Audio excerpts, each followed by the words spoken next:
Hello and welcome to another episode of Metal Effort. My name's Nehemiah, and today we're going to do our part 2 of our Shirogorov videos. Basically, this is a review of the knife on the screen, but it's also a comparison between the Hati Light and the full-size Shirogorov Hati R. Maybe you're in the market to get your Grail Shirogorov and you're not sure. Should you get the smaller EDC blade or should you get the full-size sucker and go all in?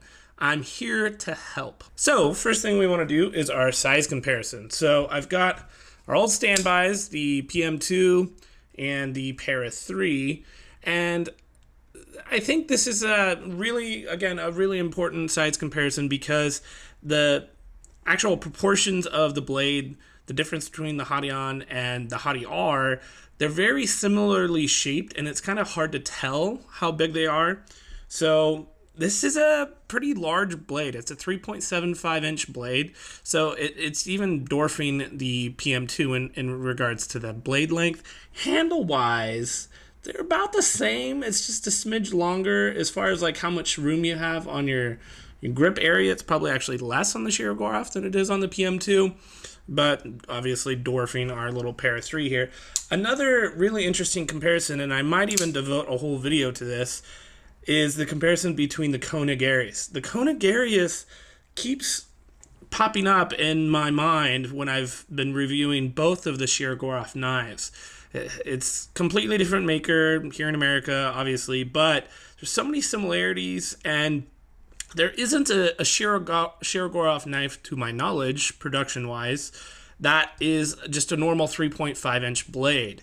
So you have the jump from 3.25 inch on the Neons and the Hatians all the way up to the 3.7s on the F95s and the Hati Rs and all those. So it's kind of a missing link in their knife size for Shirogorov, and I feel like it might actually be the Arius that's the closest thing to filling that gap. But we'll save that interesting comparison for a different video. Right now we want to focus on the Shirogorov Hati R. And we do want to weigh ourselves here. Clocking in at 4.23 ounces. Now this is over an ounce an inch, where the Hati Light was well under. It was in the 2.4 range when the blade is a 3.25. So in terms of efficiency, the Hati definitely is the winner in that regard. I think a lot of the size difference is just by virtue of volume and how physics works. The longer the blade you have, it's not just the amount that you're adding on, you're also adding on to the handle, and the handle has got 2 layers. It's a sandwich. And so the longer the blade gets, the ratio of weight to blade gets worse. So this isn't unexpected, but it's also very good for this size of blade. It still weighs less than my Conagarius that has a smaller blade. So keep that in mind. Now we can jump into the dent, the decent, the excellent, the nitpicks, and the terrible of this piece of metal. First off in the dent is just how it's managing to be such a good weight reduction knife. Now, we've got some internal milling on the titanium side here. You can kind of see that. The Hati had a similar thing. And then obviously, it's not, the 9.5 series. It's got the full carbon fiber scale. So that's where it's getting a lot of its weight reduction, is just the materials that we're using. But, it maintains its integrity in the structural department by having a nice big backspacer with a locator pin right here. And then, obviously, the titanium slab is holding most of the knife together. Not that carbon fiber is any slouch. There are knives that have carbon fiber on both sides. The balance of the blade is excellent. Something I really liked in the Hati and the Hati R is no different. It balances right where you want it to, right where that finger groove is. So it just nestles up. You feel totally in control of the blade. Even though it is a big blade, it doesn't feel unwieldy in the slightest. And I think a lot of that has to do with the balance. Some blades that are too much junk in the trunk or too blade heavy can just feel a little awkward. Usually you can still use the knife, but a good balance is something to be desired. In regards to the fit and finish, this sucker is immaculate. I did pick this up used, but even then, it seems so well done. The weird thing is, if you look at the knife horizontally, either this way or this way, it looks like the centering is a bit off. It looks like the centering is favoring the titanium side. But if you do this weird thing where you turn it like vertically, you notice it's might even be perfectly centered, or maybe only just favoring the titanium. So it's like a weird optical illusion. You have light blue against the dark blue, and it kind of makes it feel off center or off kilter when really it's not. At first I was kind of frustrated because I thought it wasn't really all that centered, but I think it actually is. It's just you can't tell. So that's kind of cool. The seams are very good. The back spacer is definitely textured, so even if it was some kind of seam break, it'd be hard to tell, but when you look really closely, everything is tight and flush. The clip is right where it should be, and makes contact on both sides. It kind of curves down here, and both sides are making contact on each side, so it's very stable without being too hard to get in and out of your pockets, which I like. Plenty of spring to it for a 3D milled clip. Obviously not as good as some others, but this works really, really well. And it looks really classy in your pocket, actually. I really like this clip. For this part, we want to zoom in. We looked at the milling pattern on the CF, and we'll do it again here. It's basically the exact same kind of flowing pattern. It is going in the opposite direction. It was on the Hati starting here and flaring up. It's going down this way. But it's there, you can tell, and it feels very comfortable in the hand. It gives you a little bit more traction without being too aggressive or anything like that. Now, one thing that is different is on this side, you don't have a lot of 3D milling on the titanium part at all. It's got this very nice, blue anodization, which, the Hati didn't have anodized scale on the titanium side, so I would say this is overall an improvement. I think it's classy. I like the color scheme, but it's kind of missing some of the visual flair that the Hati had. I do like the clip though. Now, at first I was like, whoa, the cutout's on the outside, not on the inside. It's actually on both, which is really interesting. So if anybody knows the answer to this question, please comment in the section or get on Instagram and tell me. Is this a design choice for where the lock bar actually wants to bend in? Have they done the math and figured out, well, if we do this cutout and this cutout, it wants to go over, but not all the way over? Is this next level tension and this is how they're getting it? Or is it just a design thing and it really doesn't matter that this is milled out? I don't know, but I do think visually it doesn't really hurt the knife too much, but I'm wondering if it's doing some kind of wizardry in terms of how much that lock bar actually wants to go over. So just something I point out. I think it's different than most knives. You don't see it on both. Just like the other one, I like the cleanness of the blade. You've got the little Shirogorov Bear logo and just, Vanex 3037 on the other side. This is, really classy. I wouldn't mind if they took even more stuff off the blade, but this is fine. This is okay. It's a good logo as far as logos go, so I don't mind that it's there. On the back, you have the lanyard hole, and this is basically done the same way on both knives. I think it might be a little bit easier to get a lanyard through this one, but I really like the design. It gives you a full hole, so you can get the rope size lanyard holes in there if you want, fellas. But the profile of the knife isn't changed that much. You can only barely see that there's something going on in the back of the knife. And so I think this is just a really good compromise. The people that don't like lanyard holes aren't offended by this. It's not making the geometry of the blade weird. The tip still is going all the way toward the back. The handle to blade ratio is fantastic on this knife. And I really appreciate that design on both knives. Last thing I want to mention in the good section before we move on to the excellent is this flipper tab. And I almost wanted to put just the flipper tab in the excellent, but it just seemed silly to do so. This flipper tab, the jimping, the angle, the width, how tall it is, it doesn't look particularly innovative, But I tell you, man, once you use this flipper tab, you instantly realize this is the best flipper tab on the market. Man, I cannot tell you how comfortable it is to use this flipper tab. I could do light switch. The light switch on this one actually works better than the light switch on the Hation.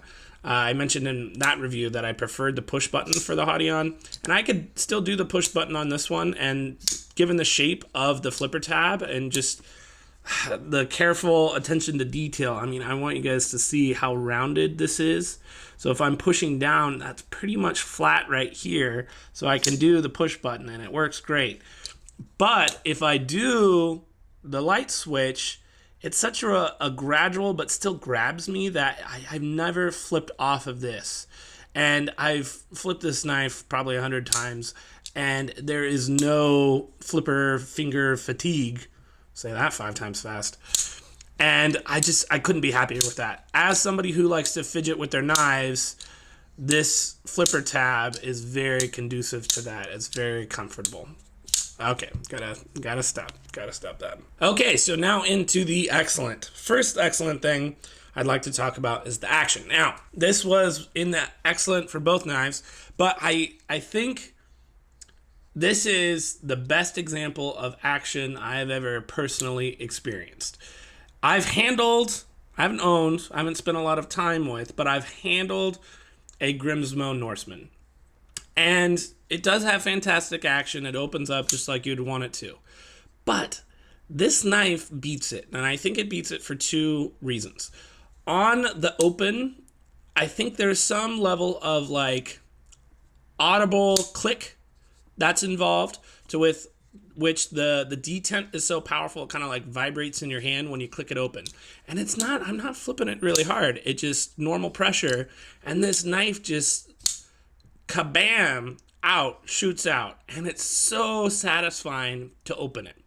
More than I think even the Norseman. And I think a lot of it has to do with just how lightweight the knife is compared to the blade, that amazing action is kind of exaggerated by how much it's moving the knife and how well balanced the knife is. And so the action on the open is fantastic. Now, on the close, the Norseman, no doubt, is more drop shut. So much so that it tends to pop out of the detent. Like, it goes closed, and it closed with so much force that it then pops out again out of place, out of the detent, which is kind of I don't know, it's a little bit too much. It's like slam the door so hard it opens up again after. It's like, oh, we're now getting to the point where we're defeating the purpose of closing the knife. We like close and open the knife. Like, it's just a little weird. So I like the fall shut, but smooth fall shut. And the best example I had prior to this was my Koenig Arius. Fires out really, really well, and then it's a very smooth close. You do have to like jostle it, once you get the blade or the detent ball onto the tang of the blade. It's just, a smooth close. It does it pretty much on its own. It's not fast, but I kind of like that. It always goes down and it always closes, kind of with a hydraulic, like shutting the door of a DeLorean type of a deal. I don't know why that comes to mind, but it's going to shut, but you can't have the DeLorean door just fall on you. You know what I mean? So this is a similar deal. It's not just going to go karate chop your finger off when it goes on the close, but I don't have to get it started. It falls immediately. This is going to be hard to get into focus, but if I start with the blade down, as soon as I move that, it's closing on its own. And it closes a little bit faster than the Koenig Arius, and it never pops back out. It just free fall shut every time. Every single time. I'm sorry, my camera is having a hard time with this, but basically, this is the best close I have ever experienced. I have not handled a Holt Spectre, so that will be my big test, is comparing the 2 actions of these 2 knives. But right now, this knife is definitely the winner of any knife I have ever handled since I've gotten into the hobby, as far as the open and the close. Another thing I really, really, really appreciate is how easy it is to disengage the lock bar. The little finger groove here that catches your thumb is way taller than on the CF side. So it's just super comfortable. Like my thumb sitting here is just nestled in right into that groove, and just the smallest amount of pressure gets that lock bar off. There's no Shiro lock stick. I haven't experienced that on either of the two knives I've handled. So I don't know if they changed something, but as far as what I was expecting as far as lock stick, that has not happened. There's a steel insert, so I don't know why it would, but there you go. I haven't experienced it. Very easy to get that off. And so those are like my three pillars of like good action is, does the detent and the bearing system allow for snappy deployment? Yes. Does the weight of the blade, the tension of the knife, with still being 100%, no blade play, no lock rock, that kind of thing, can it fall shut under its own power? Yes. However, if it's really hard to disengage the lock bar, that is one thing that I have to do if I'm going to open and close the knife that I'm going to not enjoy doing, which will make me want to fidget with the knife less. So all three have to be on par for me to just be able to do this kind of set of events hundreds of times and not get fatigued, bored, or frustrated in any way. And if I had to just sit here and do this for 8 hours, I could. That'll be like a good video we'll do to like get more subscribers or something. I'll just be sitting here doing this for 8 hours saying, please subscribe, please subscribe, please subscribe, and make up for all the times I don't ask for people to subscribe. I don't know. Anyway, I have two more excellent things. Number 2 is same point I made on the Hation, and that's the blade shape and the steel and the cutting power. Vanax 37 is really, really interesting. I am going to keep this knife for an extended period of time. I'd like to say that I was going to keep it forever, but you know how it goes. You eventually need to get the next thing. So for the time being, I am going to actually test this blade out and do some cutting. I think this is my first nice knife that I'm going to try to sharpen myself. We'll see. And I want to get some experience with Vanax 37 so I can kind of join into that conversation. I feel like I'm not super experienced with this steel or sharpening it or using it yet. I'm very interested and I'm aware of the composition and the potential of it, but still, I'd like to have my own opinion formed after actual real world use. Given this awesome steel on an awesome blade shape, I think this does have a lot of potential, and I'm very pleased with just the general shape of this. I think this is, it's kind of boring, not exciting, but this is my favorite blade shape. It's the same similar design as on a Holt Spectre, the Shiros. It's just a good, useful, classic design. So I don't know. Not to say I don't enjoy a good Wharncliffe blade, but alas. Last excellent thing is I'm lumping two things together. The ergonomics. And this knife is for sure more comfortable for me than the Hation. The Hation was excellent for its size. It was such a small knife, but still could fit my entire hand. But this is just a little bit taller, a little bit more filling in the hand, just a little bit more to grab onto. If I had to give it a score out of 10, this is a solid 9.3. It's very, very comfortable. And it fixed one of my nitpicks from the Hation.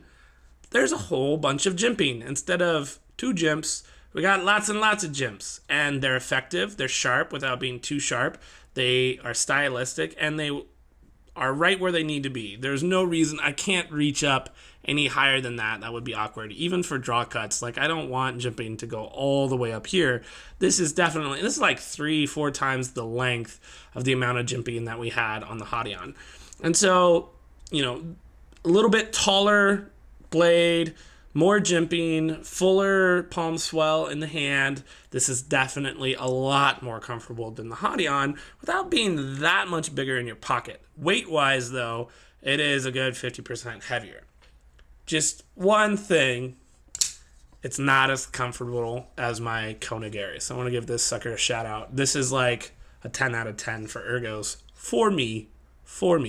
Obviously, it's subjective. But if you have normal, medium-sized hands, that's something you could get really excited about if you have hands similar to mine. Now, I have a couple of nitpicks here. First one is the same that we had on the last one, and that is price and availability. This one gets dinged a little bit more because the Hati Rs are more expensive than the Hati On Lights. They're more in the $900 range, brand new, off of Recon One website. This particular configuration is a little bit harder to come by than some others. Right now, they have a whole bunch in stock that have the Alutex, I think, or Alumatex or something like that, where it's like the aluminum carbon fiber type of deal. I really want to try that handle out. It looks interesting, looks cool. Haven't had the chance to handle that material yet, though. Those knives are all M390 and have that new handle material. They got a ton of those in stock. The M390 version and the Vanx 37 version that have just normal carbon fiber don't come along near as often these days. So I don't know what the deal is. I don't know if that means that people aren't really interested with the new Alutex, or if people are just scared to get something new. We might have to get one of those knives for science and see what the deal is. But $900 is a lot of money for a production knife. You know, that's probably in the medium price range for custom knives, but for a production knife, that's asking a lot. Now, you are getting world-class action, and, you know, just the design of this is damn near perfect. So I got this knife for like $700. I can't help but feel like I got the better end of the deal. As crazy as that is, I know some people are watching this right now and being like, $700 for a knife? Oh no!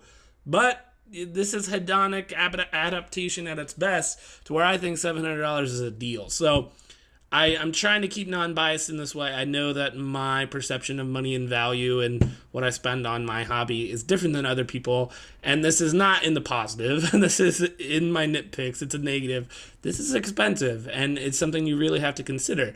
Could you buy this knife and make this your primary knife and be happy for an extremely long time? Hell yes. So it does come with that asterisk of worth it, not worth it. Find one on the used market in good condition. Maybe you'll be just as happy as I am to pay $700. Second thing that I just like to point out on the nitpick thing is just the lack of milling. I feel like this is a little bit barren on this side.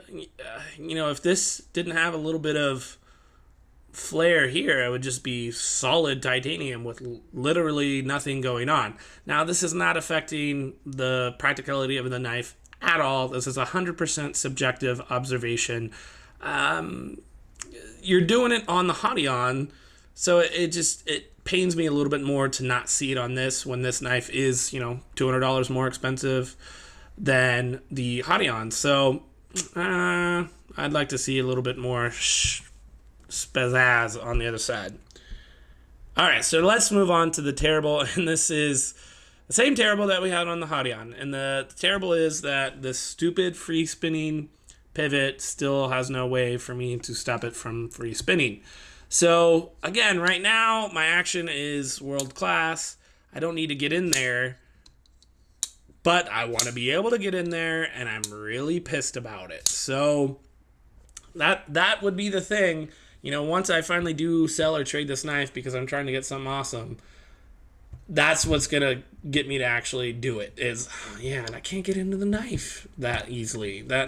That's going to be enough. And so can't they just start selling pivots that have it on the other side? I mean, that's just like an easy way to freaking make money, you know? Just charge me $100 for a new pivot that has the screw on both sides. Is it really that hard? Do you not want to make extra money? Like, most people just complain that you're not shipping the knife with the pivot with a little notch in there from the get-go. And that's totally 100% valid. But let's say that you did it this way, and then do the Apple thing where you're charging us for accessories that we need to use, you know, the knife normally. Then do it. Fine, I'll pay for the stupid pivot if it means I get to use this knife for the rest of my life and be able to service the darn thing. So that's my terrible. I don't want to go too much on it if you watch my other video on the Hati On, because it's the exact same complaint, and I'm exactly the same frustrated on this knife given the lack of a pivot groove for that stupid free spinning pivot. So for the conclusion, I think this is a really interesting experiment because going into this, before I got to handle the Hati R, I was expecting to like the Hati Light more. I prefer the 3.25 inch or the 3.3 inch blades better than like the giant 3.75 to 4 inch blades. I've handled both. I've had small knives. I've had big knives as small as 2.5 inches, as big as 4, and I've really come to kind of figure out my taste and what I want in a knife and what I like about a knife, and the 3.25s were just really hitting home for me. And so I'm kind of surprised that I ended up liking the Hati R as much as I do. I think the ergos of it, that flipper tab, I just assumed the flipper tab would be about the same. But this is so stinking comfortable to use the flipper tab on this knife. I can't stop just flicking the knife, where it was a little bit awkward to flip continuously the Hati. It was such a small knife, it felt like it was jabbing into your finger a little bit more, where this feels like a firm pillow. I'm exaggerating a little bit, but it's very comfortable, and I really do think I could just flip this knife for 8 hours on end, and I would be happy to do so. And that just doesn't go for the Hati. So, I'm favoring the fidget factor so high that I think, surpassing any kind of logic or practicality, I just want this knife more than the Hati. However, whipping this knife out at work, it's a little bit more scary. It's not something, if I don't do the two-hand open, slip joint type thing, people are gonna look when I go ka-ka! I make that sound too when I do it. And so this is a little bit more scary in the break room or in the lunchroom or whatever. And so I think if you're really worried about what the knife looks like or how much weight you're putting in your pocket, I think the Hati Light is a fantastic EDC knife. And I think if the size of it is really important to you, then go ahead and get the Hati Light. As far as like what my heart wants, I like the Hati R. I think the Hati R's action and comfort and flippability is enough for me to just want this knife more than I want the Hati Light. And financially, I was forced in the situation to choose, and I put my money where my mouth is, and this is the one that I'm keeping for the time being. And the Hati is already gone. It's already on to a new owner. So the Hati is on to a new owner, rather. So that's my conclusion. It's not necessarily a clear-cut winner where I can tell everybody always pick this over the Hati. It really does depend on your hand size and what you're using the knife for, but I think both are fantastic options. If you have the disposable income to invest into such a ridiculously expensive knife, you will enjoy it. That's it, everybody. I hope you enjoyed this, and I'll see you in the next video. Bye!